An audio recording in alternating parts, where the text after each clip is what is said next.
WDN4L fam bam. We're back. That was lame. That was so lame. Here we go. What the shuck is up, y'all? We're back. It's the WDN4L podcast, aka the Who Dat Nation for Life podcast. I am your host, Clay Johnson. You can follow me on Twitter at ClayJ2K. You can follow my TikTok at ClayJ2K540. You can follow the show on Twitter at WDN4L_pod. And the same on YouTube. If you're on YouTube right now, as you're watching, go ahead and like and subscribe. You're right there. Just do it. Come on. You know, even if it's just a little tiny bit of peer pressure, just do it. It don't hurt. It don't hurt. You don't even got to turn my notifications on, bro. Just sub. Just do the little subby. Tiny little subby. That's it. And yes, I'm drinking my coffee right now. So I'm wearing my Ole Miss shirt because Ole Miss is headed to the SEC championship in baseball. See if we can run it back with a natty in that sport. Ole Miss is now a school of all sports, but this is not an Ole Miss podcast. I just want to gloat a little bit. It's been a minute, but we are back and we got some good stuff for you today. As far as I know, I think I wrote it down. I'm looking at it. I'm currently looking at it. And it seems productive. It seems like we're going to have a good show today. I just don't know. You know? It's always up in the air. No, we're going to have a great show. That's what the fuck we're going to have. It's a great fucking show. Let's get to it. We're going to start out this episode with just straight up NFL news. So the Saints are currently in OTAs, as y'all know. Then there will be a little bit of a gap before mandatory training camp. So, while there are stories to be told, and they will be told, like, the starting O-line, what it appears to be. I heard some things about the defensive line, who's got the step ahead in the quarterback battle so far. Those will be told, but I might as well just go ahead and talk about the NFL news as well. Let's get into that. So, the 49ers, they extended 3 players, one of them being George Kittle, who is like 33. Whatever. He is obviously one of the better tight ends in the league. He's just old. The other one being Fred Warner. I said Werner because like Pete Werner. Fred Warner. Probably the best linebacker in the league. So I can't hate on that one. I get it. That one was a no-brainer, I will admit. The third one, and probably the biggest one, being Brock Purdy, their quarterback, Mr. Irrelevant. And I want to start out by saying, like, good for him. That's dope that he kind of has this story of being the last pick in the draft, and now all of a sudden he's a multi-million-dollar quarterback. I just don't know if I would have done that. Like, if you're rebuilding, here's the thing about rebuilding is ideally you want a quarterback on a rookie contract because then you can pay other players. They're rebuilding. They're doing it sort of ass backwards. Like, they're spending all their money now in order to rebuild, which means they're going to have to kind of be like the Eagles and make sure that they hit on all their draft picks. Like, imagine Michael Williams doesn't work out, their first round pick this year. That's going to set you back because, like, you can't go get a pass rusher in free agency now because you've now spent. Purdy is making $50 million a year, which is, again, I'm not trying to necessarily hate on him. I'm just saying he is a stereotypical game manager when it comes to quarterback. And some coaches really like that. Shanahan is definitely the type of coach that wants that kind of quarterback. He wants a quarterback that'll do any and everything he says. Purdy's going to do that. But he's also not going to elevate a team that isn't already built, if that makes sense. He needs a team around him. It's kind of like Derek Carr. He needs everything around him to be working for the team to do well and for him to do well. And I know that sounds like, I mean, duh, but no, that's not always the case. Patrick Mahomes, the Chiefs should not have went to the Super Bowl. And I'm not saying it's fair to compare Brock Purdy to Patrick Mahomes, but I'm saying like the Chiefs should not have went to the Super Bowl. They just have the best quarterback to ever do it, possibly. And he elevates that team. You get what I'm saying? Jalen Hurts is somewhere in the middle between Patrick Mahomes and Brock Purdy. Jalen Hurts probably, without the supporting cast that he had this year, aka Saquon Barkley, basically, he probably wouldn't have, taken the Eagles to the Super Bowl.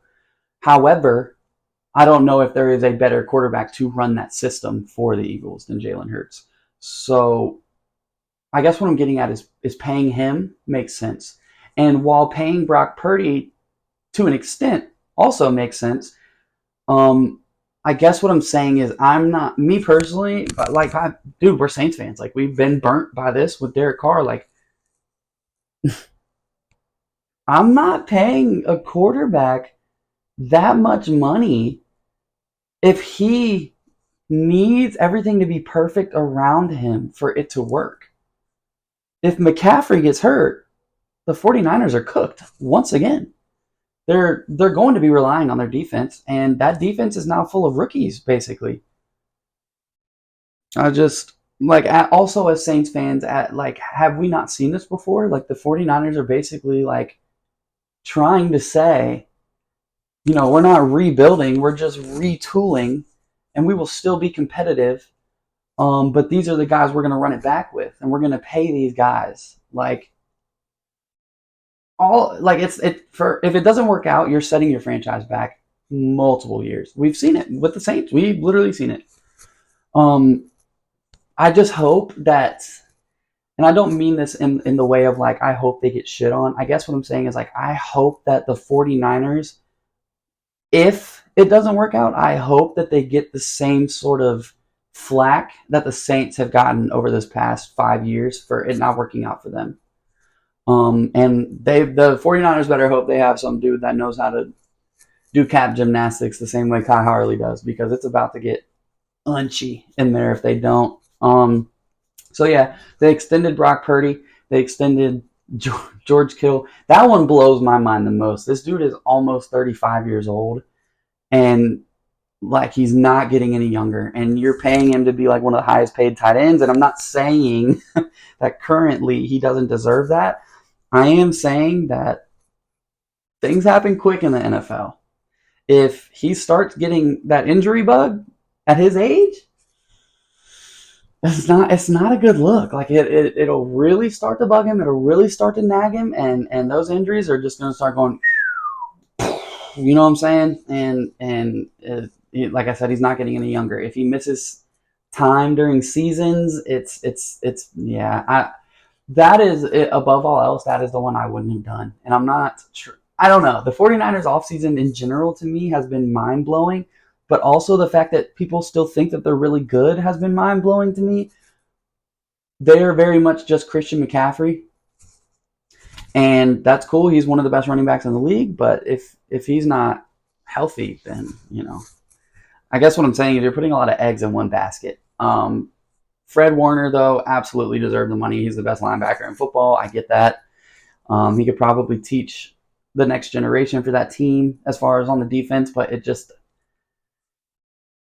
yeah, I'm not as crazy about the Purdy one, but the George Kittle one blows my mind, truly. I mean, like, I get continuity. I get wanting to keep your guys in the building. As just like, Saints, I can't be the only one that's sitting here like, I've seen this. I've been burnt by this. I know how this is going to turn out. Like, it's yeah. And then in other news, the first round pick for the Bengals, Shamar Stewart, who if fucking Dennis Allen was still the coach for the Saints, you can bet your bottom dollar that was going to be the first round pick for the Saints, was going to be fucking Shamar Stewart. I can tell you that without a doubt in my mind. I am genuinely surprised the Bears did not draft him. I mean, obviously Ben Johnson would be like, dude, shut up. But point being, anyway, so the Bengals and Shamar Stewart are already in contract disputes. Like, this is hilarious. Basically, they are lowballing him as far as like the guaranteed money for the 17th overall pick. And the amount that they offered him is the lowest any 17th overall pick has ever been offered. The Bengals are world renowned for being cheapskates, and it's dude, it's so funny to me. Which is ironic because like they were willing to pay both Jamar and T, which is, you have heard me go on fucking rants about this. It's dumb as fuck.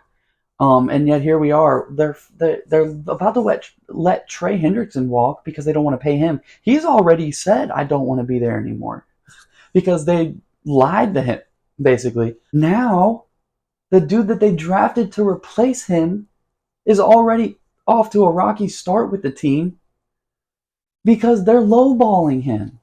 Like, what are you doing, Cincinnati? What the fuck are you doing? I wouldn't even want to play for that franchise, bro. And honestly, that might be what Shamar Stewart is kind of like noticing already with the low ball, but like also seeing how the Trey Hendrickson thing is playing out. Like, I would be like, hold the fuck up, bruh. He had 17 sacks 2 years in a row, and y'all are lowballing him? What the fuck do you think y'all are going to do to me? Yeah, so the Bengals are stupid as hell. I'm not even entirely sure that I blame Shamar Stewart. Like, some people are trying to say it's a part of his character concerns. I don't know, man. I think I'm blaming Cincy here. Like, what are you doing? Pay him. He's your first round pick. Why the fuck did you draft him if you were going to do something like this? It's just, God, that's so stupid. But anyway, Nick Sirianni got an extension by the Eagles. Good for him and good for the Eagles fans. I'm sure you're very happy about it. I will admit right now that I was dead fucking wrong about Sirianni. Week 3 last year when the Saints and Eagles played, I thought him and Dennis Allen were having a fucking I had to catch myself. I was about to say a really bad word. I thought they were having a contest of who could be the more stupid fucking coach that game, which honestly they were, and Dennis Allen won. Won in the sense of he is the dumbest. But point being, I was wrong about Sirianni in the sense of he is a CEO style coach, and it doesn't always work out, but it seems to be working out for him. He just has to keep nailing these coordinator hires because that's very important for CEO style coaches. And I guess what I'm getting at is I was wrong in the sense of I thought he was a bad coach. And, egg on my face. What the fuck do I know anyway? But good for him. Obviously, winning a Super Bowl is going to get you an extension, but he very much deserved it. And for all the Eagles fans out there listening, like, I will openly admit that I was wrong. And good for y'all. Again, that's dope. So, yeah, Sirianni get a 4-year extension. Try and run it back, bro. Try your best to run it back. The Eagles are still the best team in the league currently. I think the Bills or Ravens might have something to say, maybe the Lions, but the Lions are currently choking when it comes to getting to the playoffs, and they just lost both of their coordinators, and that's never a good thing. So, same with Dan Campbell, CEO style coach. He's gonna have to keep nailing these hires, and it's hard to do that so many years in a row. At least Sirianni only lost Kellen Moore. I'm pretty sure they still have the same defensive coordinator. But we got Kellen Moore now, motherfucker. Yeah, my boy. I fucking love Kellen. I do. I'm so excited for this, and I'm sure Saints fans are too. I'm just saying, like, I'm super excited for Kellen Moore as the head coach. The most excited I've been in a very long time. Next up, we got Caleb Williams. So there was reports that came. For the life of me, I'm not entirely sure why it took this long to come out, but okay. There was reports that came out that Caleb Williams never wanted to be in Chicago in the first place, and he tried his best to do everything he could to possibly end up somewhere else. Like, he tried to get the Vikings to trade up for him so he could be in Minnesota. And while a interdivision trade was never going to happen, which basically is what made him kind of just like deal with it. let me start off by saying, since being drafted by the Bears, it's not like Caleb Williams has been out there like saying, I don't even want to be here, like, fuck this, fuck that. He has very much accepted it, and he is trying to do what he can to help that team win. They're just the Bears. They're not a good organization. I don't blame him for not wanting to be a part of that. I really don't. Um, they've shown that they don't know how to develop quarterbacks. They've shown that they tend to pick the wrong quarterbacks, if anything. And the other reports came out that the coaching staff wasn't even going over game film with Caleb last year, and that's outrageous. Like, what sense does that make? Are you trying to not let him succeed? It doesn't make any sense at all. Truly, to me, it doesn't surprise me that he didn't want to be a part of that organization. They are terrible for the most part. They probably nailed this Ben Johnson hire, but they should thank the last coaching staff for drafting Caleb Williams in the first place, because that's really the only reason Ben Johnson went there. Let's be fucking honest. So the real thing about Caleb Williams is for his entire career moving forward, he is going to be compared to Jaden Daniels because that is who was picked right after him. If we're being honest, the Bears probably should have drafted Jaden. He is obviously the better quarterback. Going into the draft, I already thought that he was a better quarterback than Caleb, but everybody likes the super circus style plays. Whatever. I've always thought Jaden was a better quarterback than Caleb. Not really important. Point being is they're always going to be compared. They were pick 1, pick 2. The NFL will probably find a way to make them play each other every single year. It's good TV. Oh man. And Caleb does have a lot to work on still. He does.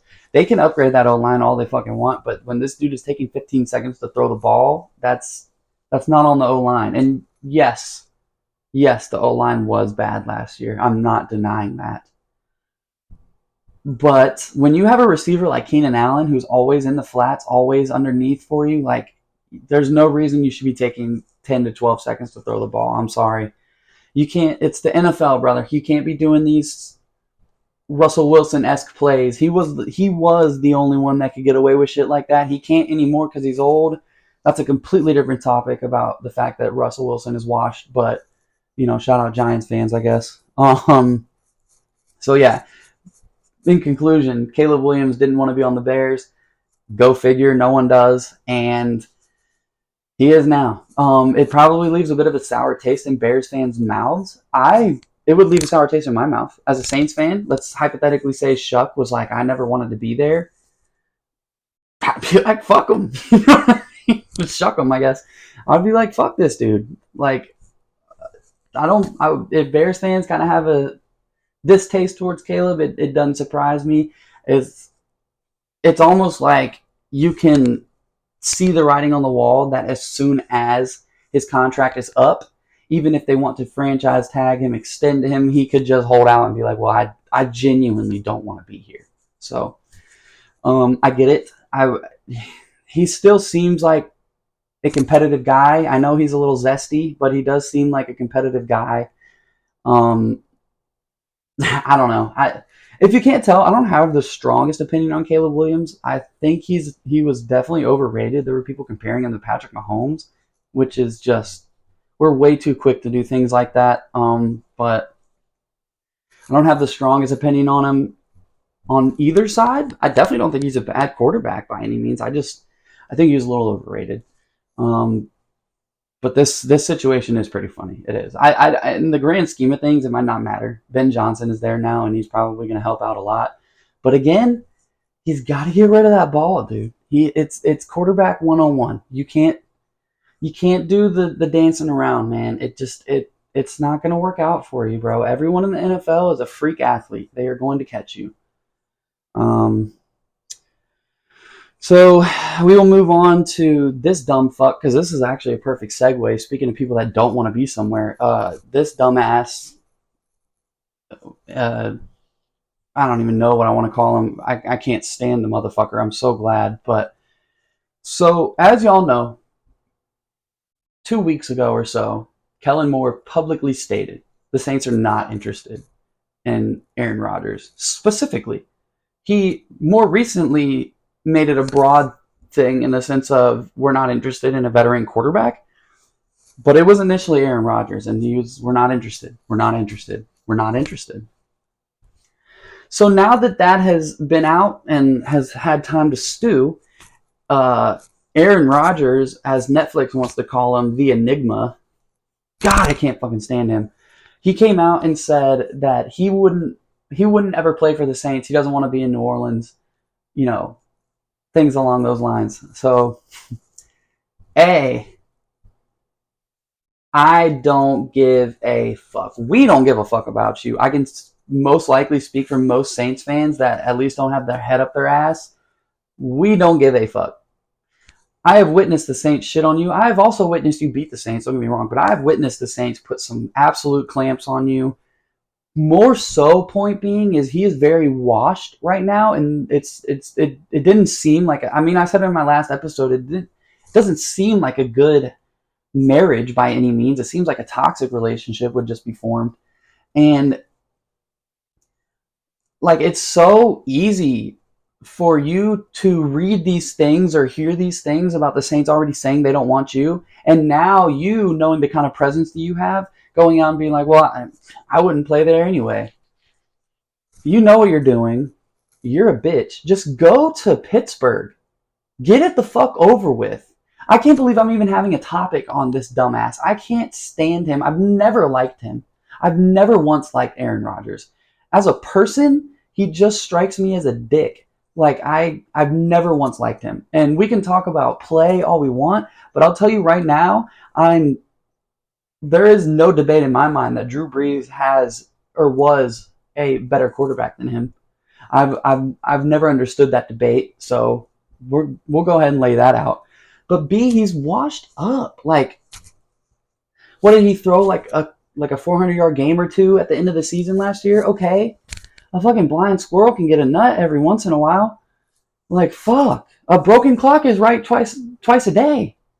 You get what I'm saying? Anything can fucking happen. Russell Wilson is dog shit now, but I'm sure at some point next season he'll throw for 300 yards, maybe. I don't know.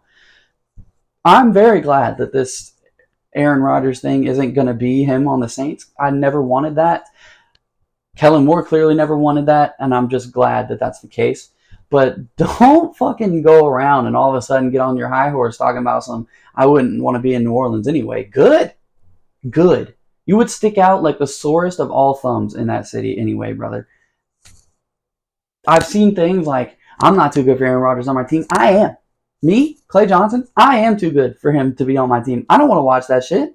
What's the point? It would just cause too much media circus for unnecessary reasons.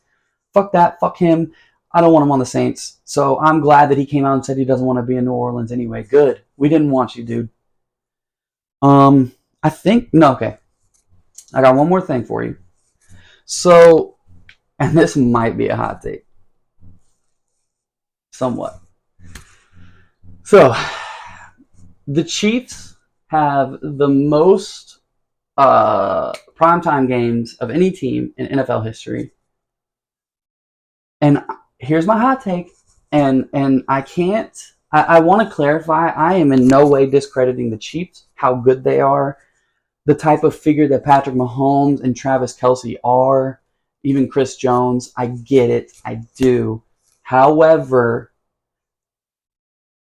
I just want to say, I think the Chiefs need to slightly thank Miss Taylor Swift for just how much of a national audience they bring in. And please understand, I am not talking about football fans. That's not who I'm talking about. Football fans know who the Chiefs are, obviously. I'm sure people that aren't football fans know who Patrick Mahomes are, but I can guarantee you one thing. People that aren't football fans know who Travis Kelce is. Do you know why? Because he's dating Taylor Swift. Taylor Swift is the most recognizable human on the planet.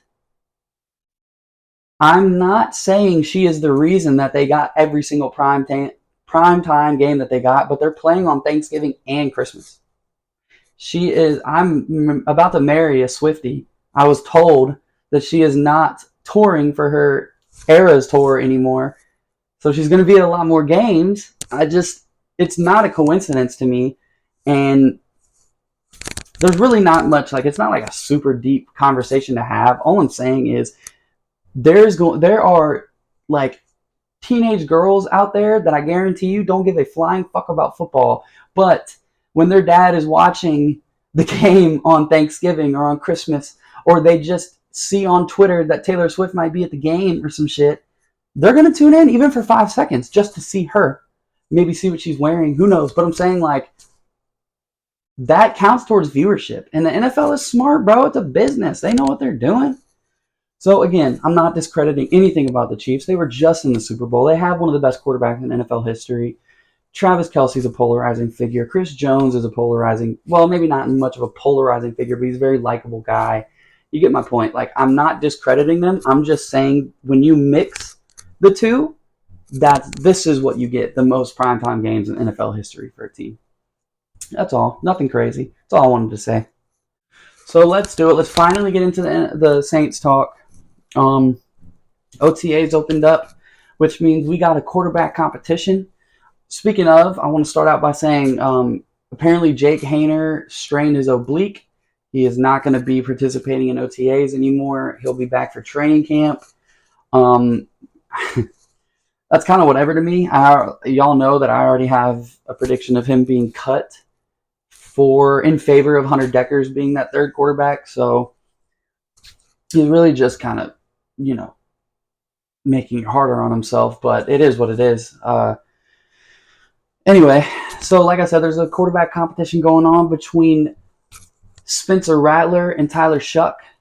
I have gone back and forth in the sense of, y'all know that I love Spencer Rattler. I am very much on the side of Tyler Shuck in the sense of I'm tired of people talking shit about him, and I do want him to prove people wrong. Plus, my wife's favorite number is 6. That's what he's wearing. Also, shout out Jackson Dart wearing number 6.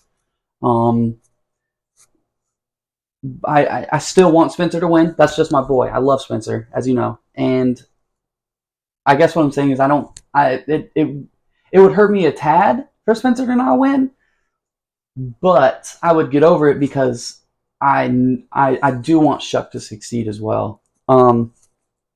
But apparently, Rattler has been killing it in OTAs so far, and as he should. He already has some experience under his belt. I know Rattler didn't spend 7 years in college, but he did spend 5, and he has over 600 more snaps in college than Shuck had due to Shuck's injuries. So he already got more experience at the collegiate level. And now in the NFL, as you know, Spencer Rattler started 6 games, finished half of one, so that's 6.5 games worth of playing time already in the National Football League. It looks like he's progressing, and this is what you want to see. This is honestly what anyone with a football mind should have expected. I did. I knew he was going to take this step forward, and I know we're jumping the gun just a tad, but what I was hearing and reading is that he is already he's going through his progressions. It's not just and I understand it's 7-on-7, but he doesn't have an incomplete pass, and apparently a couple of them were actually pretty difficult throws. I mean, we've already seen that he can throw balls into a tight window that I don't know if any I don't know if many quarterbacks in the league can make the type of throws he was making. But one thing we know about Rattler is he does not lack confidence at all. And he got asked about that, and he was like, well, I think I've always been confident. I'm just getting more comfortable. And that makes sense. Plus, we have heard that Kellen Moore's offense has a lot less language in it than Clint Kubiak's did. I personally think last year when they went with Rattler, I'm not entirely sure Kubiak wanted Rattler to be the starter, but it was a Dennis Allen kind of call.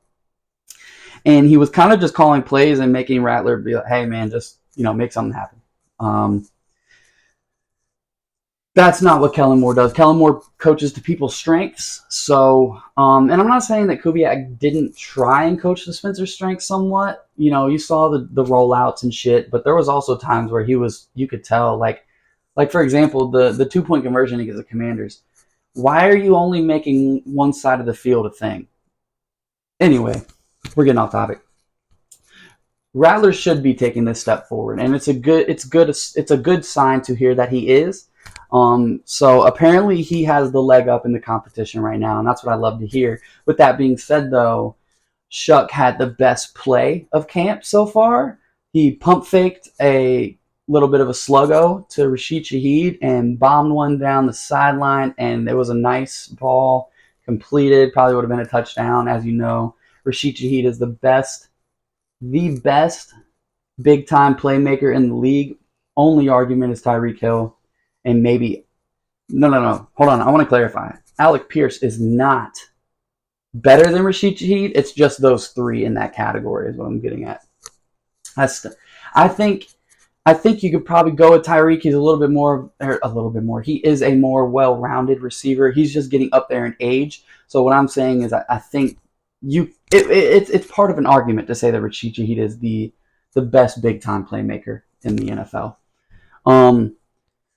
So that doesn't surprise me that they're already completing deep passes to him. But yeah, dude, I love to hear that Spencer Rattler is taking this step forward. He's progressing. He knows how to answer his media questions. He's always had confidence, but he's looking more comfortable. And like everybody was all, it has to be Shuck. He was the pick. He was this, blah, blah, blah. I knew Spencer Rattler was going to have something to say about that. Like, he's not just going to roll over and let the dude have it. Ross Jackson seems to think it's only a matter of time before Shuck kind of closes the gap. We will see. But as of right now, your boy Rattler is in the lead, and I love it. I love that. Me personally, though, I have no fucking idea who's going to end up starting week 1. Like, if we're going logistically, like to me, it feels like it's going to be Shuck just because of what I just said. Like, he was the pick. He was Kellen Moore's hand-picked quarterback. But Rattler does have the experience. You might feel more safe, more confident, more comfortable with Rattler as the starter because he's been there and he's done it before. So that's why, like, I'm just going back and forth. For the life of me, I genuinely cannot pick between the two as to who I think will end up starting. I've said Shuck before, but that's just the basic answer. You know what I'm saying? And if it is Shuck, then it is. I'm just saying, like, I don't know. I can't pick. I want Rattler to start. I do. And if he wins, I'll be happy.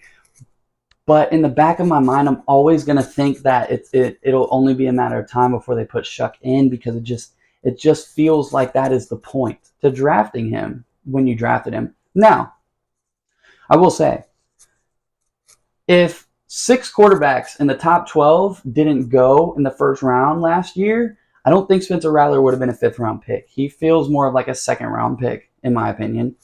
So to me, they're neck and neck when it comes to draft stock. History shows that a quarterback not taken in the first round tends to either be a backup or not work out. So if we're going off history, either of these guys not winning and just becoming a solid backup is a win. Like, from where you pick them wise, it is. So I'm not going to say it's a win-win situation as far as, like, whoever wins, but it almost is. It's definitely not a lose-lose situation. I mean, if Rattler ends up winning the job, some people are going to say, like, well, why the fuck do we even pick Shuck? What the hell? If Shuck's a solid backup, then Shuck's a solid backup. That's great. You got a solid backup quarterback, and either way, your starter is on a rookie contract. That is where it's a win-win. No matter what, your starting and backup quarterback are on a rookie contract, and that goes such a long way for rebuilding a team. Like I said earlier with the Brock Purdy thing, the Saints are doing it the right way. Believe it or not. Holy shit. But yeah, the Saints are doing it the right way. Either way, your quarterback's going to be on a rookie contract, which lets you pay other players around them. Then you cross that bridge when you get to it as far as paying them. Either way, whoever is the starter, whoever is the backup, if you get a 5th round pick to be a starter, you did what you were like, holy shit, that's great. If you got a 2nd round pick to be a starter, it's not like as crazy, but it is still good because, like I said, usually quarterbacks that aren't drafted in the 1st round don't become starters. Either way, a 2nd round pick or a 5th round pick as your like sustained solid backup that you feel comfortable going to, that's awesome. So I guess technically it is a win-win. It's just I'm going to keep throwing my hat in the ring as far as wanting Rattler to win, but that's just because I like Rattler a lot. I think he got I sound like a fucking broken record. He got dealt a shit hand. We get it. I will absolutely be very interested to see how this quarterback battle goes moving forward. So I also heard that the Saints moved Taliesin Fuaga. So I want to clarify something. I Googled it. His name is pronounced Fuaga. On the internet, that is how it's pronounced. That's on Oregon State. That's on the Saints website, all that. I have been saying Fuanga because that's what Ross Jackson, that's how he pronounces it. So I've just been going off that. So I genuinely have no idea. It's probably like Alvin Kamara. Alvin has said he doesn't care the way you pronounce it, but he does Kamara. So, or maybe he does. See, I don't even know. Maybe he does Kamara. I don't know. Point being is he doesn't care how it's pronounced. And it's possible that that's how Taliesin is. I've been saying Fuanga for so long that it almost feels right to pronounce it that way. But I'm going to start going off the Google, the Googs. I'm going to start going off that. Apparently it's pronounced Fuaga, which makes sense. That's how it's spelled. But anyway, apparently the Saints moved Taliesin Fuaga over to the right tackle and are sliding Kelvin Banks into left tackle. And that's perfect. That is great. You now have those two playing their collegiate positions. That is what they are comfortable with. And yeah, Fuaga absolutely murdered it last year as a left tackle. And he honestly could be a left tackle. But if anything, this just gives you line versatility. Let's, God forbid, but let's say Kelvin Banks gets hurt. Just throw Fuaga over to the left tackle, slide Penning to right tackle, and you know that worked because it worked last year. But to get your best 5 out there, it's great that we have Kelvin Banks at left tackle, Tally at right tackle. You're figuring out left guard. They put Trevor Penning there. It's basically between him and Dylan Radins. A lot of people that I know said that they projected Penning as a left guard, or not necessarily as a left guard, but as an offensive guard coming out of college because he is terrible in pass protection. Yeah. Yeah. So yeah, moving him to the inside, it could work. It could absolutely work. Some people were wanting Banks to go to left guard, so why not just have Penning go there? Let Banks play his actual position. And worst comes to worst, you have one of the best 6th lineman swing tackles in the league in Penning, and I truly mean that. If he doesn't start, he is a very good option off the bench as that jumbo set. Someone that's going to pull and get to go full speed and just murder someone, that's Penning. That is his game. He's like, Andrews Pete was good at that shit. So Penning at left guard could absolutely work out. It's going to be between him and Radins. I don't know who to give the upper hand to. Radins has already proved that he can play guard. He was a starter for the Titans for a while. So I don't know who to give that to. I want to say Penning can win it, though. He is amazing in the run game, and this is what this team wants to do. They want to run the ball. So to establish that, I don't see why Penning wouldn't be that choice. He could absolutely do it. So anyway, then obviously you have Eric McCoy and Cesar Ruiz at guard and center, respectively. So is your best five Banks, Penning, McCoy, Ruiz, Fuaga? Or is it same thing I just said, but insert Radins instead? I don't know. Only time will tell, but it does look like the Saints are getting that best five out there, and that's great to hear, and that's awesome.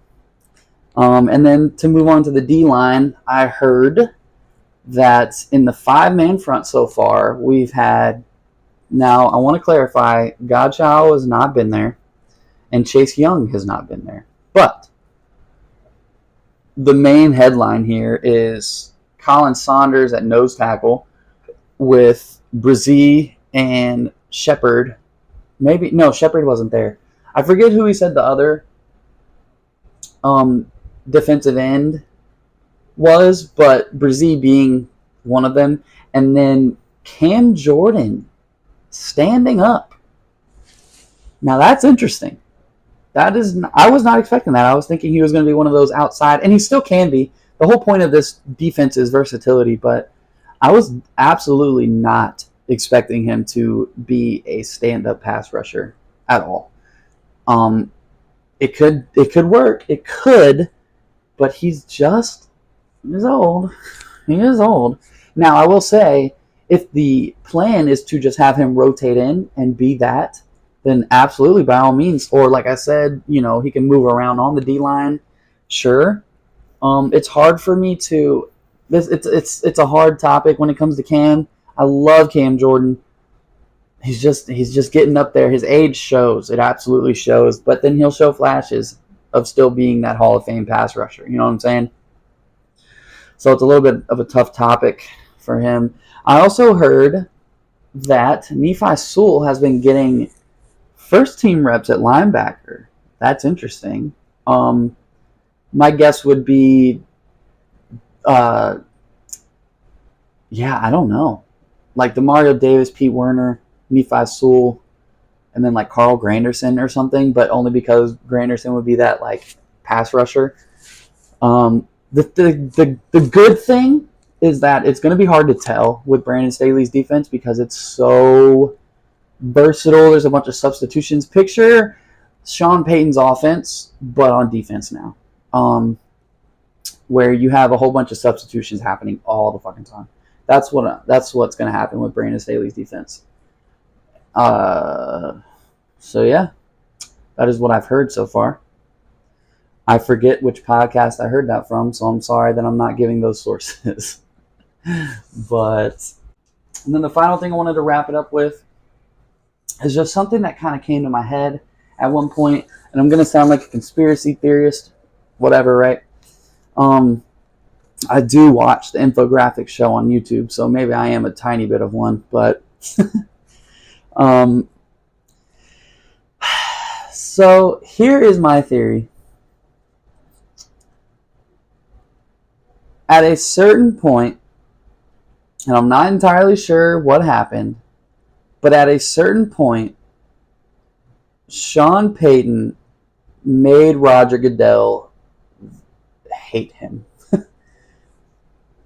And at that point, it was probably with the Bounty Gate thing, honestly. That's probably what it was.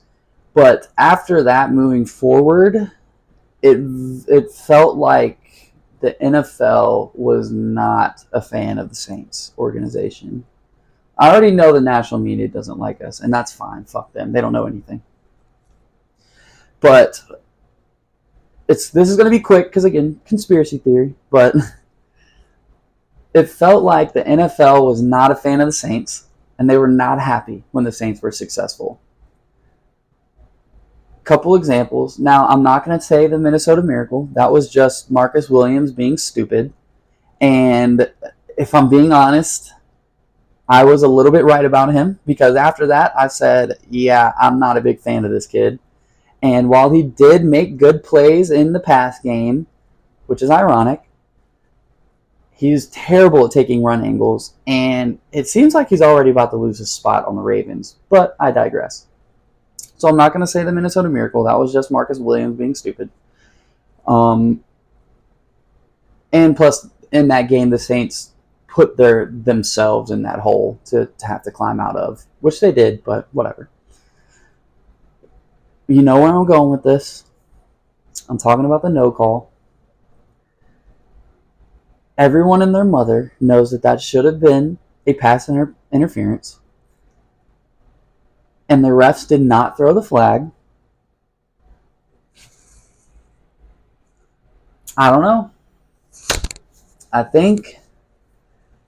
I really do think Roger Goodell, possibly, it could have been someone else. I'm just saying, could have been Roger Goodell, wanted so badly for Drew Brees to retire because then the Saints would go back to being irrelevant, right? So he didn't throw the flag. Brees said, fuck that, we're running it back. What happens in 2019? Vikings come to town. I'm talking about the playoffs. Vikings come to town. And so that year was the year that Drew Brees got hurt for 5 games. And Teddy Bridgewater had to come in. And I'm sure a lot of people were like, bet the Saints are about to go 0-5 in this stretch. No. Teddy Bridgewater had them go 5-0. So what did the Saints do? They hosted a playoff game. It was the Vikings. And in the last play of the game, Kirk Cousins throws it up to Kyle Rudolph. Kyle Rudolph pushes P.J. Williams. Go watch it. I'm not being biased. Go watch it. Kyle Rudolph, sorry. Kyle Williams is a rookie for the Patriots.